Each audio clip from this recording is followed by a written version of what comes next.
Okay, right, the next camera is this one. This camera was made in Hong Kong, which is in China.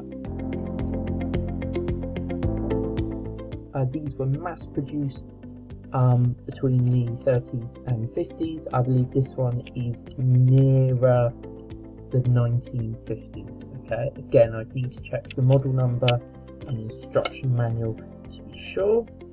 I got it cheap and it needs fixing. Alright, and the first challenge is to try and remove it out of its leather case. So it's got these little silver sort of switches. You can just about see here. It's a bit like a fork shape.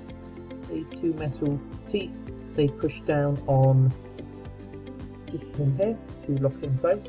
So you kind of have to get it in the right position, otherwise you cannot remove your camera. And then you bend it. You can see this is very, very damaged. Again, it's one wearing gloves, and I don't think anyone really wants to look at the strap. So let's just move that out of the way. Okay. I can't show you too much on this one. Why do you think I would not want to open this one up too much? I'll give you a clue.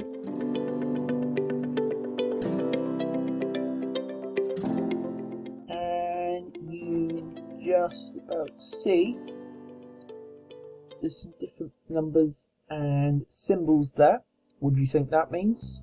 That's right, it means there is some film already in here. I'm already in the middle of testing this camera, so if I were to open this up now and allow light to come in, it would ruin the film, make all the images go black, and I wouldn't be able to use that particular bit of film anymore, and I'd have to go and buy some more.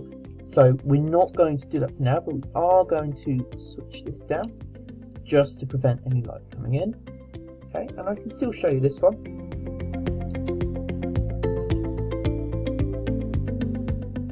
This isn't rust or damage, this is dried glue. There is a leather shape that fits very neatly all around these two lenses, but it has fallen off. Now, it is safe.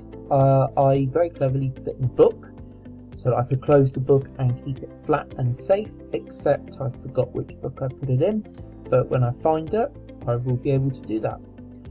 The metalwork is in really good condition, it's super shiny. The twin lenses are in really good condition.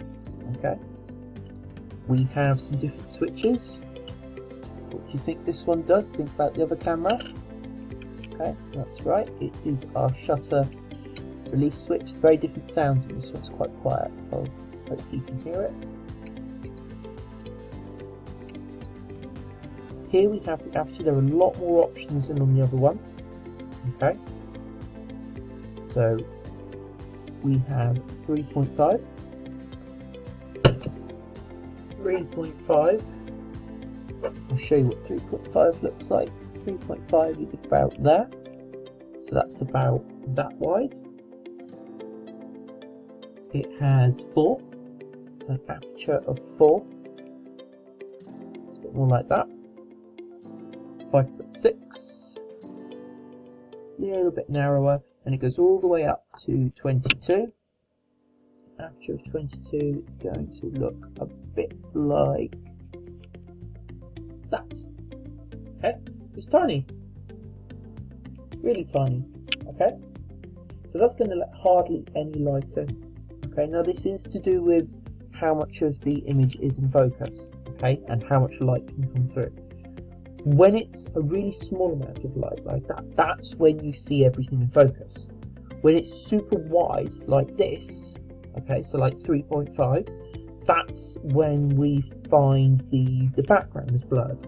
Okay, so you have a little photo of a puppy, and the puppy's in focus, but the flowers, the trees behind it are all blurry. Okay, so we can control that on this camera because we can go from anywhere from 3.5 to f22.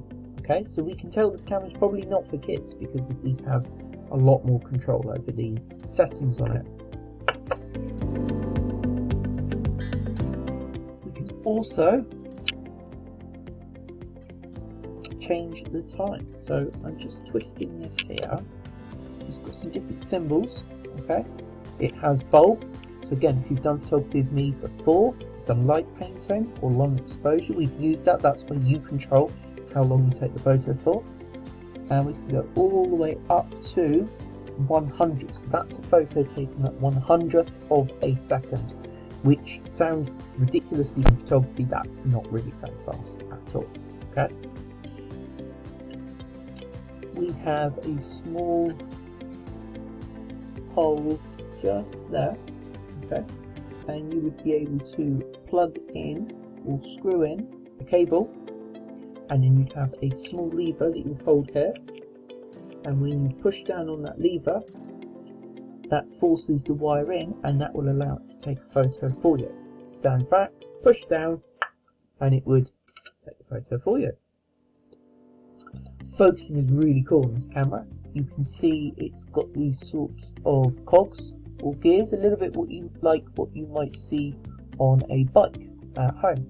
Okay, so when I twist one, it twists the other the opposite way. I'll just put that down to show you again.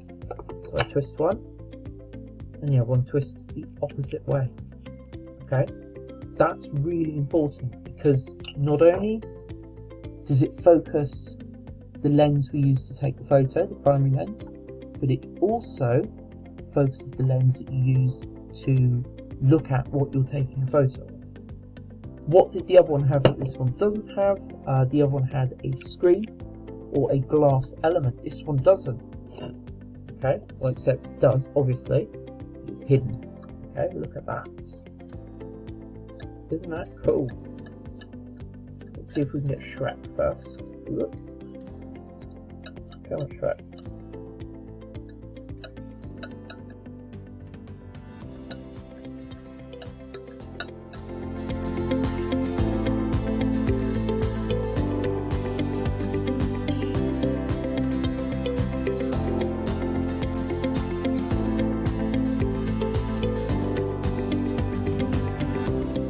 Okay, Shrek's not going to work, so instead what you can see is a sideways image of a window.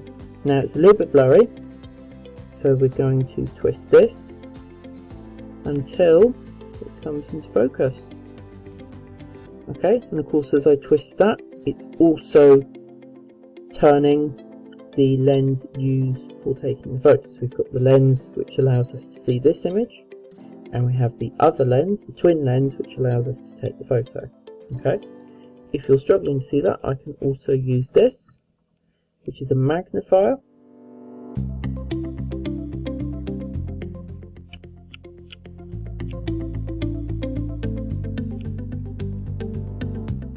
Okay, like so. So there you are. That's my window. That's my window. And we can just fold this back down. Okay, nice neat little camera. So there we are, nice camera. Twin lens reflex, another twin lens reflex. Hopefully you can see the difference between this one, which is more advanced, and then this one, which is simplified for a child to use. In addition with this one, there are some accessories. Small focusing chart to help you get your distances and choose the correct lens.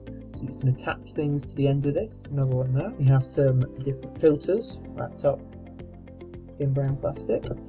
Okay. And we also have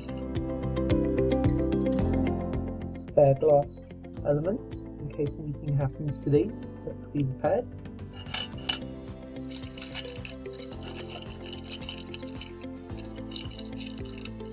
Another filter, so I could either use this up here to match what I see through the top through that, or I could stack them to double the effect on that one. It's entirely up to me.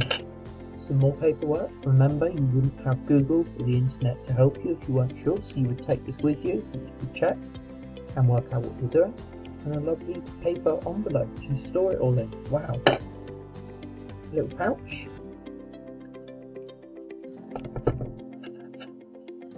For when you're on the go, having your photography adventures. It doesn't really fit.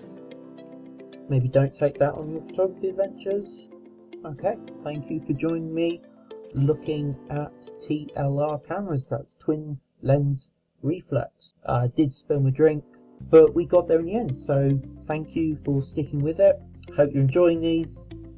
Don't forget to like and subscribe and keep watching. Until next time, bye bye.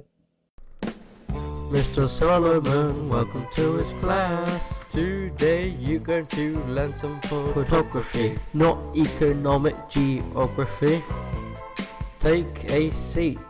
Make sure your work is not incomplete. Before you go in class, make sure your shoes are neat, just like Mr. Solomon's feet.